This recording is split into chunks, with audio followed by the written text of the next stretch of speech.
GM news मध्ये तुम्हा सर्वांचं मनापासून स्वागत। आज मी आलेली आहे विठ्ठल चिल्ड्रन हॉस्पिटल कारंजा लाड येथे।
गेली 19 वर्ष झाली आहेत या हॉस्पिटलला सेवा देत असताना। कारंजा लाड येथे भरपूर वर्ष झाली आहेत। इथले जे संचालक आहेत डॉक्टर नवल सारडा सर आपले सेवा देत आहेत, पण त्यांचा हा सगळा प्रवास नेमका इथपर्यंत कसा राहिलेला आहे, त्यांनी जेव्हा इथे सुरुवात केलेली होती तेव्हा कुठला संघर्ष त्यांना या प्रसंगी करावा लागला का, तर ही सगळी विचारणा तर आज आपण त्यांना करणारच आहोत।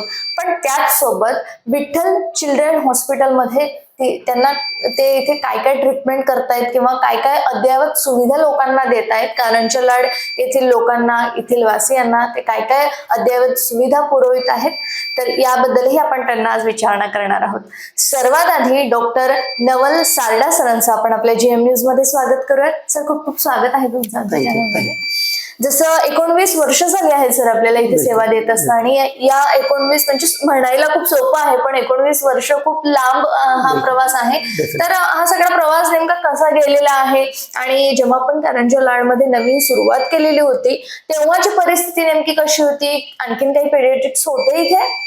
ऍक्च्युली जेव्हा मी 19 वर्ष आधी म्हणजे ऑलमोस्ट 2006 मध्ये मी माझ्या प्रॅक्टिसला इथे सुरुवात केली, त्यावेळेस 2-3 सिनियर पीडियाट्रिशियन होते, पण बाकी इतर सुविधा नव्हती।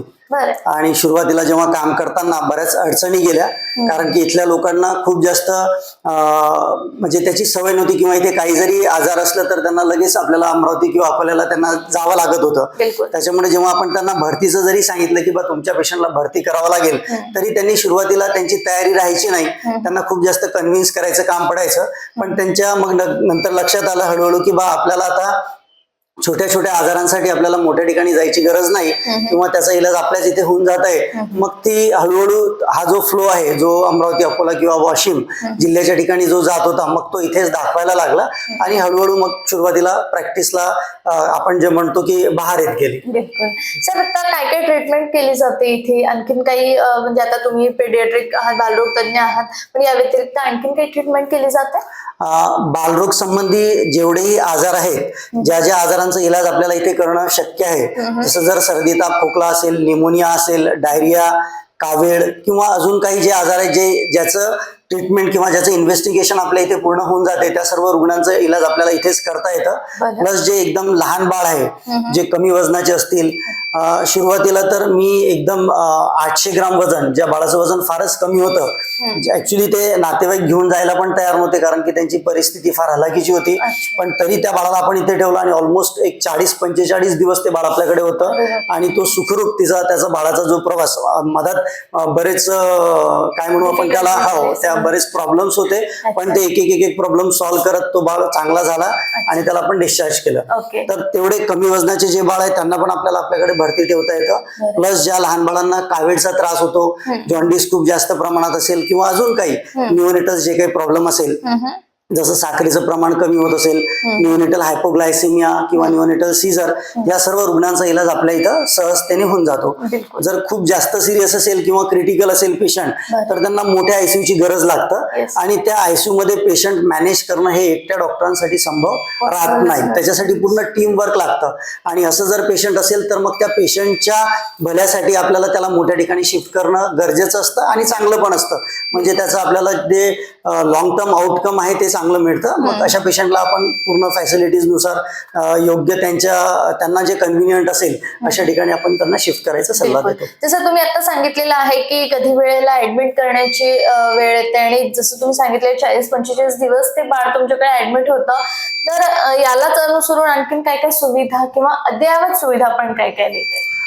बाकी सर्व जे रुटीन ऍडमिशन्सच्या सोबत जे आयसीयू साठी जे सेटअप लागतं ते पण आपल्याकडे आहे. त्याच्यामध्ये आपण सेमी क्रिटिकल पेशंटला ऍडमिट करून त्यांना जर सर्व इंजेक्टेबल अँटीबायोटिक्स, आयव्ही फ्लुइड्स आणि ऑक्सिजन वगैरे लावायची व्यवस्था आपल्याकडे सर्व आहे. फक्त आपण व्हेंटिलेटर्सचे पेशंट नाही ठेवू शकत कारण की जसं मी तुम्हाला सांगितलं की त्याला परत एक आयसीयू सेटअप लागतं, टीम वर्क लागतं. तर अशा पेशंटला मग आपल्याला मोठ्या ठिकाणी रेफर करावं लागतं. बरं, आम्ही असं ऐकलंय सर की मॅडम सुद्धा आपल्या सोबतीला आहेत इथे, मॅडम सुद्धा प्रॅक्टिस करतात. तर मॅडम कसली प्रॅक्टिस करताय आणि जे मॅडम प्रॅक्टिस करताय तर त्याची रिलेटेड आणखी काय सुविधा आपल्या इथे आहे? मॅडमनी अकोल्याच्या गोयंका डेंटल कॉलेजमधनं डेंटिस्ट्री केलेलं आहे आणि ती पण गेल्या 19 वर्षापासून माझ्यासोबतच डेंटिस्ट्रीची प्रॅक्टिस करते.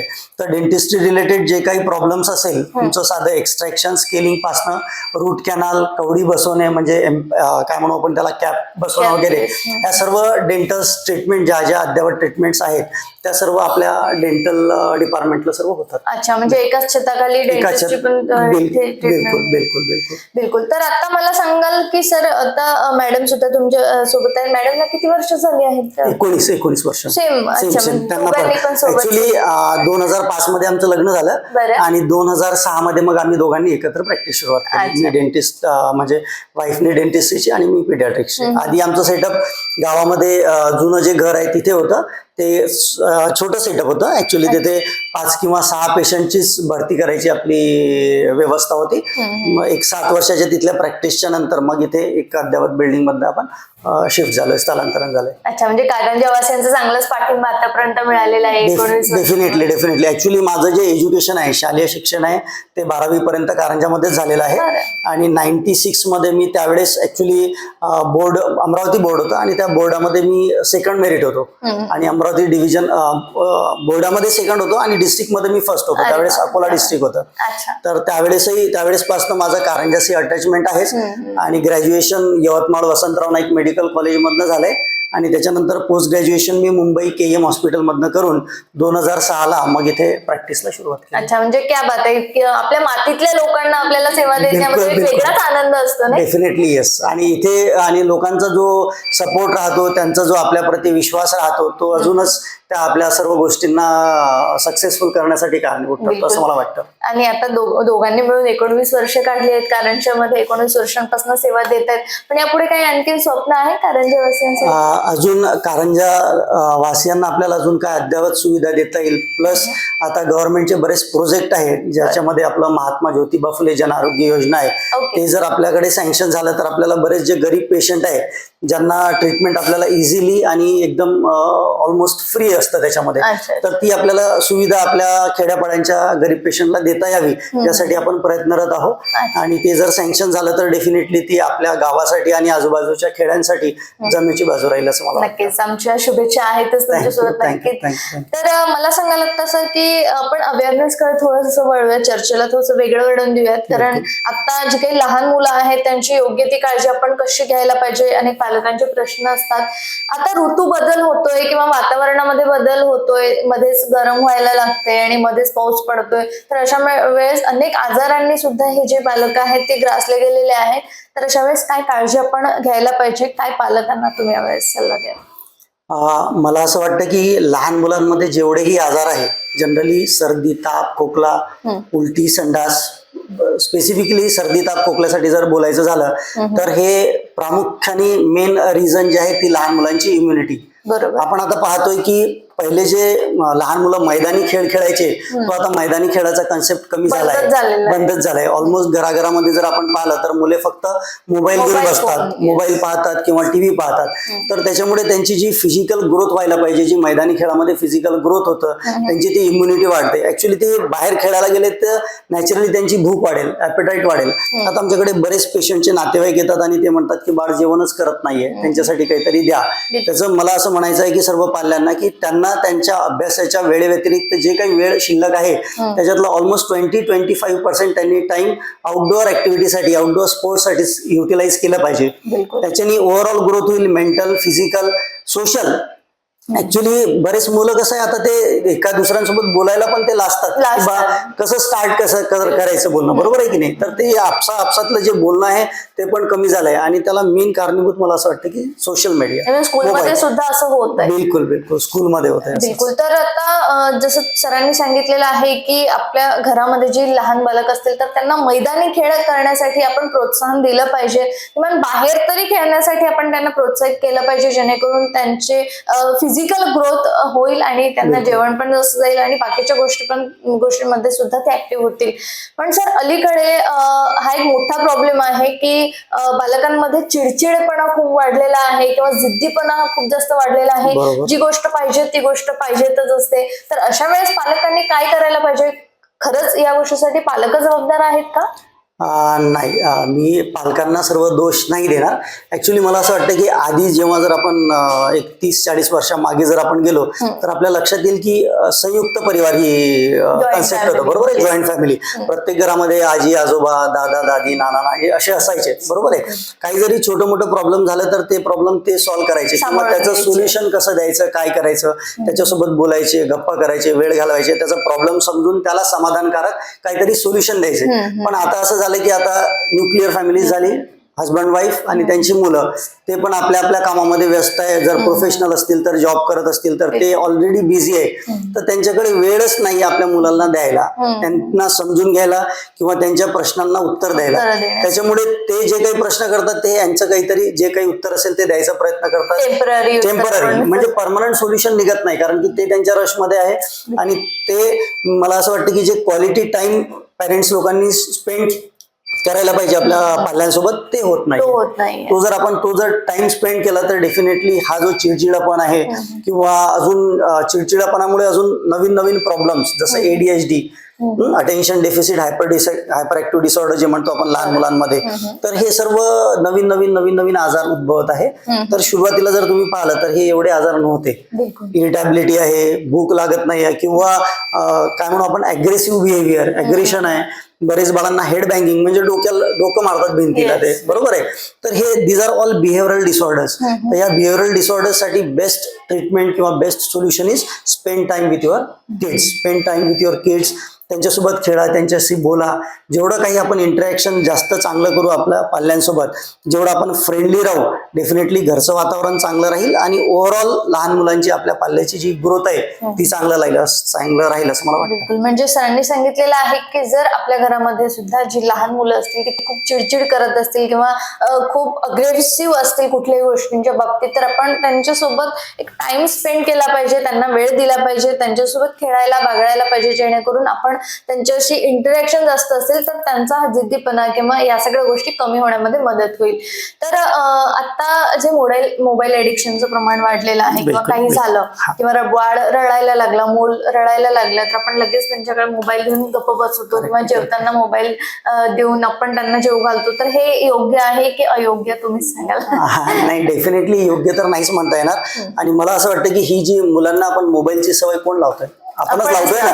म्हणजे आपण आपल्या कामामध्ये बिझी आहोत किंवा त्यांना काही कुठेतरी डायव्हर्ट करायचंय किंवा त्यांना जेवण करायचंय की बघ हे मोबाईल घे, काहीतरी बघ आणि जेवण कर, किंवा आम्ही दुसरं काम करतोय तू हे मोबाईल बघ. हळूहळू ती त्याला सवय लागत आहे. त्याच्यामुळे मग जेव्हा आपण बिझी आहे किंवा त्याच्याकडे मोबाईल नाही आहे तर नॅचरली तो चिडचिड होऊन जातो, चिडचिडापणा होऊन जातो.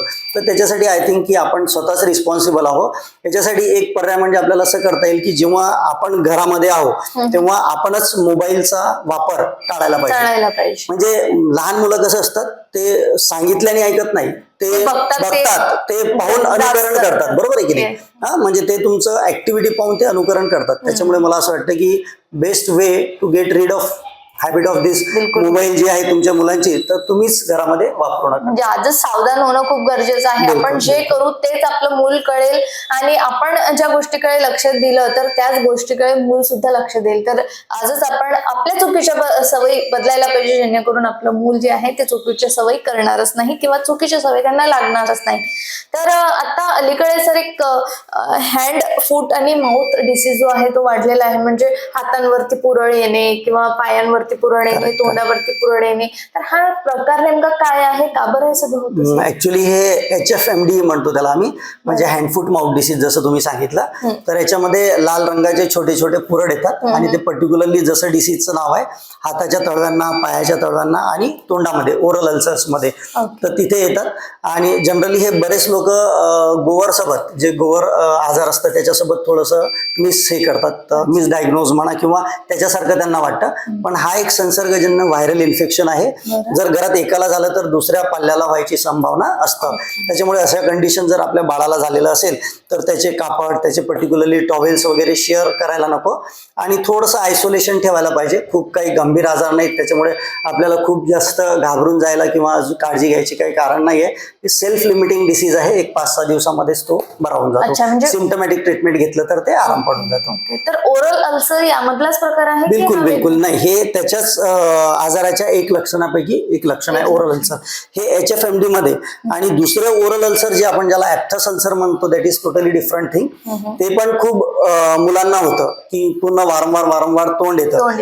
याचं जर आपण प्रामुख्याने कारण बघितलं तर तुमचं जर डायजेशन बरोबर नसेल तर ते मेन रिझन असतं. 1 सेकंड, जर तुमची झोप व्यवस्थित होत नसेल. बरेच बाळ कसं आहे, जसं आता आपण डिस्कस केलं की बाळांना मोबाईल ऍडिक्शन होत आहे. आता मोबाईल ऍडिक्शन एवढा लॉस आहे की त्याचे जे रेडिएशन्स आहेत ते तुमच्या आईज मध्ये जाऊन ते ब्रेन मध्ये जातात आणि तुम्हाला शांत झोप लागत नाही. त्याच्यामुळे इव्हन की आपला ऑप्थॅल्मॉलॉजिस्ट किंवा अजूनही बाकी सर्व संघटना म्हणतात की झोपायच्या ऍटलीस्ट 2 ते 3 तास आधी तुम्ही मोबाईल पाहायलाच नको, if you want relax sleep. बरोबर आहे. त्याच्यामुळे ते जर रात्रीला पाहत असेल तर त्यांना जशी रिलॅक्स झोप यायला पाहिजे तशी झोप येत नाही. आणि डेफिनेटली झोप नाही आली तर त्याचेच एक लक्षण म्हणून ओरल अल्सरेशनचा प्रॉब्लेम असतो. तुमचं जर पोट साफ होत नसेल त्याच्यामुळे पण ओरल अल्सरेशन कॉमन प्रॉब्लेम आहे. आणि जर तुमचं वॉटर इनटेक, मी तर म्हणणार की कोणताही आजार असो, काही जरी कंडिशन असो, तुमचं हायड्रेशन सर्वात बेस्ट असलं पाहिजे. तुम्ही पाणी भरपूर प्यायला पाहिजे. मी माझ्या पेशंटला नेहमी सांगतो की तुम्हाला फ्रेश झाड आवडेल की असं मान टाकलेलं झाड आवडेल, बरोबर आहे की नाही? डेफिनेटली कोणी म्हणेल की फ्रेश झाड. त्याच्यामुळे जेव्हा फ्रेश कसं करा आता झाड, जेव्हा आपण पाणी टाकतो, जर त्याला पुरेसं पाणी जर भेटलं नाही तर तो मान टाकून देईल. सेम तुमच्या बाळाबद्दल आहे. तुम्ही त्याला भरपूर पाणी पाजा, जेवढं जास्त पाणी पाजाल तेवढा तो ऍक्टिव्ह राहील, तेवढा तो फ्रेश राहील. बरोबर. सरांनी सांगितलेलं आहे की जर हे जे ओरल अल्सरचं प्रमाण जे आहे ते वाढत आहेत, पण याची लक्षणं जर आपल्याला दिसत असतील तर लवकरात लवकर आपण खबरदारी घेणं घेणं आवश्यकच आहे आणि दैनंदिन जीवनामध्ये जास्तीत जास्त पाणी पिणं हे खूप आवश्यक आहे. आपल्या पाल्यांना आपण जास्तीत जास्त पाणी पाजणे हे आपलं एक प्रथम कर्तव्य आहे. तर सर आता आपण मी तुमच्याबद्दल भरपूर काही ऐकलेलं आहे. आपले भरपूर अशा काही सोशल ऍक्टिव्हिटीज सुरू असतात, सामाजिक कार्यांमध्ये आपल्याला भरपूर काही आवड आहे आणि 19 वर्षांपासून आपण हे सगळं करतायत हॉस्पिटलच्या व्यतिरिक्त सुद्धा. तर गो ग्रीन फाउंडेशन या फाउंडेशन बद्दल मी ऐकलेलं आहे. हे फाउंडेशन कशा प्रकारे कार्यरत आहे आणि आणखीन काय टीम वर्क तुम्ही हे सगळं करताय? बिलकुल. ऍक्च्युली ही गो ग्रीन फाउंडेशन ही आम्ही ऑलमोस्ट 5-1 वर्ष आधी फाउंडेशन स्टार्ट केली होती.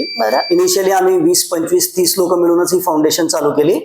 परंतु आता मागच्या 3-4 वर्षापासून या गो ग्रीन फाउंडेशन मध्ये कारंजाचे इतर डॉक्टर, इतर व्यावसायिक, इंजिनियर, लॉयर्स जेवढे प्रतिष्ठित आणि जेवढी या फाउंडेशनशी जुडलेले लोक आहेत ते सर्व निसर्गप्रेमी, वन्यजीव प्रेमी आणि ज्यांना वातावरणासाठी, कारंजासाठी काहीतरी आपली तळमळ आहे अशी सर्व लोक आमच्यासोबत जोडलेले आहेत. आणि या गो ग्रीन फाउंडेशन द्वारे टार्गेट असं आहे की कारंजाला ग्रीन करायचं आहे.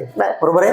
तर दरवर्षी आम्ही 100-200 झाडं लावतो, परंतु झाडांची संख्या वाढवण्यामध्ये आमचा विशेष कल नाही आहे बिलकुल. पण त्या झाडांच्या सोबत त्यांचं संगोपन आणि संवर्धन करणे हीच आमचं मेन टार्गेट आहे. त्याच्यामुळे आम्ही ज्या झाडांचं संगोपन होईल किंवा संवर्धन होईल अशा ठिकाणी झाडे लावण्याला प्राधान्य देतो. प्लस आपली जी काय म्हणू त्याला इंडियन झाडं म्हणजे अंग्रेजी झाडं न लावता जी आपल्या इथली झाडं आहेत ती लावण्यावर जास्त जोर असतो, जेणेकरून त्याचा लाईफ जास्त राहील, त्याचं जास्त संगोपन करायची गरज पडणार नाही. इनिशियली काय असतं की जेव्हा आपण कोणतंही नवीन झाड लावतो ते आपल्याला 2-3 वर्ष फार जपावं लागतं आणि एकदा त्याचे रूट्स खोल गेले की ते मग त्याला लागणारा आवश्यक पोषक आहार म्हणा किंवा पाणी म्हणा ते त्याचे रूट्सच ऍब्सॉर्ब करतात. त्याच्यामुळे आम्ही गो ग्रीन फाउंडेशनद्वारे इथे बरेच हे काही ऍक्टिव्हिटीज आपण करत राहतो. तर हा आमचा कार्यक्रम पर्टिक्युलरली 4 महिने जून, जुलै, ऑगस्ट, सप्टेंबर आम्ही 1 जून पासून स्टार्ट करतो. पावसाळा स्टार्ट झाला की जेणेकरून पहिला जो सीझन आहे त्याच्यामध्ये नेचरच त्या पावसाची आपल्या झाडांची काळजी घेतात. पुढचे 2 वर्ष आम्हाला काळजी घ्यायची किंवा उन्हाळ्यात काळजी घ्यायची ती आपण करतो. अच्छा सर, आता विदर्भ कॅन्सर रिलीफ सेंटर बद्दलही मी ऐकलेलं आहे. या फाउंडेशन अंतर्गत सुद्धा तुम्ही कॅन्सरचे जे काही रुग्ण आहेत त्यांच्यावर ते उपचार करण्यामध्ये यशस्वी ठरतायत. तर ही जी फाउंडेशन आहे ती कशा प्रकारे? Actually Vidarbha cancer relief centre खूप जुनी संस्था आहे आणि इथे जे काही कॅन्सर रुग्ण आढळायचे म्हणा किंवा ज्यांना सस्पिशियस कॅन्सरचे पेशंट जे राहायचे त्यांची योग्य डायग्नोसिस आणि त्यांना योग्य मार्गदर्शन. डेफिनेटली इथे काही ट्रीटमेंट होत नाही, पण आम्ही बरेच कॅम्प घेऊन किंवा स्क्रीनिंग टेस्ट करून कोणत्या पेशंटला जर काही असेल तर त्यांना मोठ्या ठिकाणी पाठवायसाठी किंवा मार्गदर्शन करतो आणि पुढे त्याचं ट्रीटमेंट करून घेतो आपण. नागपूरला म्हणा, मुंबईला म्हणा.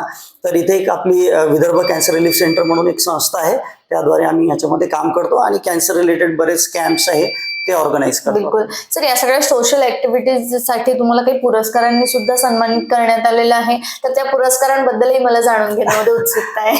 नाही, डेफिनेटली ऍक्च्युली पुरस्कार तर काय आता काय येस चालेल. म्हणजे एक प्रोत्साहन मिळत असतं पुरस्कार मिळायलाच म्हणजे आणखीन आपल्याला आपण आणखीन प्रोत्साहन किंवा मग आणखीन एनर्जीने आपण हे सगळे कामं करण्यामध्ये यशस्वी ठरत असतो. सर, यावेळेस अनेक दर्शक आपल्याला GM न्यूजच्या माध्यमातून बघत आहेत. काय संदेश तुम्ही द्याल किंवा काय मेसेज असेल कारंजा वासियांना किंवा जे पालक वर्ग आहेत त्यांना?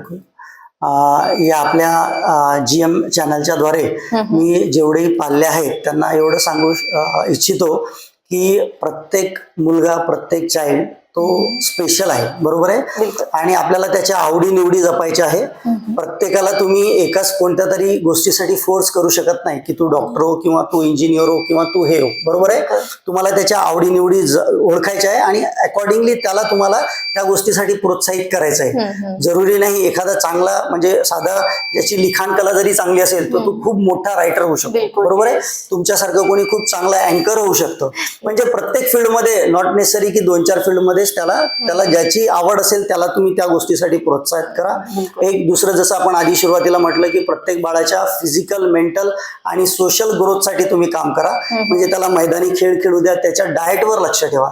म्हणजे त्याला योग्य आहार मिळाला पाहिजे, कारण की जर योग्य आहार मिळेल तरच योग्य वाढ होईल आणि योग्य अजून प्लस एक दोन पॉईंट अजून मी ऍड करतो याच्यामध्ये, की सुरुवातीला पहिले 3-4 वर्ष बाळाच्या ब्रेनचं डेव्हलपमेंट खूप चांगलं असतं.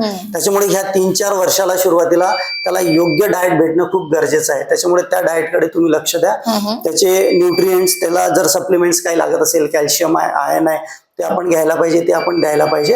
आणि घरामधलं वातावरण अजून इम्पॉर्टंट आहे बाळाच्या ओव्हरऑल ग्रोथ आणि डेव्हलपमेंटसाठी. कारण की जसं आपण म्हटलं की बाळ हे क्रिया अनुकरणीय असतात, कोण कसं करतंय ते पाहून शिकत राहतात. त्याच्यामुळे जास्त महत्वाचं बिलकुल, आहे. त्याच्यामुळे आपल्या घरचं वातावरण चांगलं ठेवणं गरजेचं आहे. आपलं इतरांसोबतचं, आपल्या आई वडिलांसोबतचं वागणूक, हे सर्व ते बाळ पाहत राहतात आणि त्याच्यावरच ते फोकस करतात, त्याच्यावरच ते सर्व काही शिकत राहतात. तर मला असं वाटतं की या सर्व बाबींवर आपण ऑलमोस्ट आपण लक्ष ठेवतोच, पण अजूनही त्याला फाईन ट्युनिंग करता येईल, जेणेकरून हे बाळ एकदम चांगलं भविष्य त्यांचं घडवेल. आणि डेफिनेटली ते जर चांगले झाले तर आपलं पुढचं ओल्ड एज चांगलं राहील. नक्कीच. तर सरांनी सांगितलेलं आहे की पालकांनी आपण आपल्या मुलांना किंवा आपल्या पाल्यांना कशा प्रकारे वागणूक दिली पाहिजे, कशा प्रकारे आपण आपल्या पाल्यांवरती संस्कार करायला पाहिजे. आणि एक महत्वाचं म्हणजे सरांनी सांगितलेलं आहे की त्या मुलाच्या आजूबाजूचं जसं वातावरण असेल तर ते खेळतं वातावरण असू द्या, म्हणजे तो मूल पण त्याची ग्रोथ होण्यामध्ये पण अधिक जास्त मदत होईल आणि तो फिजिकली तर स्ट्रॉंग होईलच, सुद्धा मेंटली सुद्धा तो खूप स्ट्रॉंग होईल. सर, खूप खूप धन्यवाद दिलेल्या सगळ्या सविस्तर माहितीसाठी आणि आमच्या GM न्यूजला तुम्ही तुमचा अमूल्य वेळ दिल्याबद्दल तुमचे खूप खूप आभार. खूप खूप थँक्यू. तर हे होते माझ्यासोबत डॉक्टर नवल सारडा सर. आपण बघितलेलं आहे की लहान मुलांची विशेषतः काळजी आपण कशा प्रकारे घ्यायला पाहिजे. जर तुम्हाला काही प्रश्न असतील तर तुम्ही कमेंट बॉक्समध्ये जाऊन टाईप करू शकता, तुम्हाला तुमच्या प्रश्नांची उत्तरे मिळून जातील. आणि हो, विठ्ठल चिल्ड्रन हॉस्पिटल पर्यंत जर तुम्हाला पोहोचायचं असेल तर खाली ऍड्रेस आणि बाजूला नंबर सुद्धा मी मेन्शन केलेला आहे, तर तुम्ही इथपर्यंत नक्कीच पोहोचू शकता. आणि आपल्या मुलांमध्ये जर काही आजार असेल तर त्या आजार आपण लवकरात लवकर दुरुस्त करू शकता. तुर्तास मी नेहा तुम्हा सर्वांची रजा घेते. बघत रहा गजर महाराष्ट्राचा.